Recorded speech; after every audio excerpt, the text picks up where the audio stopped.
एक दफा का जिक्र है, एक हरा भरा गांव था जो एक गहरी और तेज बहने वाली नाडी के किनारे बसा हुआ था। गांव के लोग मेहनती, सीधे और एक दूसरे का ख्याल रखने वाले थे। सुबह का वक्त था। बच्चे नादी के किनारे हंस हंस कर खेल रहे थे। बच्चा, देखो पनी कितना साफ है। बची, हाँ, यहीं से हम रोज पनी लेट हैं। गांव वाली मुस्कुराते हुए, यह नदी हमारी जिंदगी है।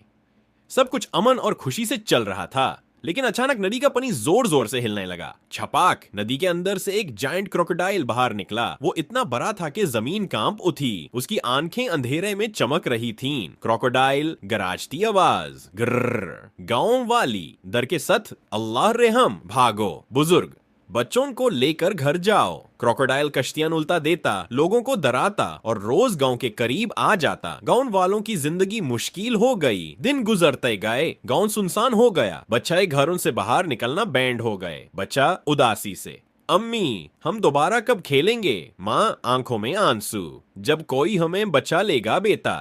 बुजुर्ग गहरी सांस लेते हुए, कश कोई हो जो इस मुसीबत से हमें निजात दिलाए। उसी शाम दौर से एक जवान मुसाफिर गांव में दखील हुआ। उसके चेहरे पर सुकून और आंखों में हिम्मत थी। गांव वाले हैरानी से, तुम कौन हो? हीरो पुरैटमार्ड आवाज में, मैं एक मुसाफिर हूँ, लेकिन जुल्म के खिलाफ खड़ा होना जानता हूँ। गांव वाली, क्या तुम हमें उस जायंट क्रोकोडाइल से बचा सकते हो? हीरो मुस्कुराते हुए, डरना छोड़ दो, मैं कोशिश जरूर करूंगा। अगली सुबह हीरो नाडी के किनारे खड़ा हुआ। हवा तेज थी, पानी खामोश, लेकिन खौफ मौजूद था। अचानक क्रोकोडाइल दोबारा निकल आया। क्रोकोडाइल दहशत भरी गरज, ग्रर। हीरो बुलंद आवाज में, इस गांव को छोड़ दो, तुम यहाँ खौफ फैला रहे हो। क्रोकोडाइल हीरो की तरफ बढ़ता है, पनी उछालता है, लेकिन हीरो सिर्फ तकात नहीं, अकाल और सब्र का भी इस्तेमाल करता है। वो चालाकी से क्रोकोडाइल को जंगल की गहरी नदी की तरफ ले जाता है। थोड़ी देर के बाद जायंट क्रोकोडाइल पनी के अंदर गायब हो जाता है और दोबारा कभी गांव के करीब नहीं आता। गांव में फिर से रोशनी और खुशी लौट आती है। बच्चे खुशी से,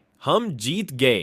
गांव वाली, तुम हमारे हैरो हो। हीरो नरमी से, असली ताकत हथियार में नहीं होती, असल ताकत हिम्मत, अकल और अच्छे दिल में होती है।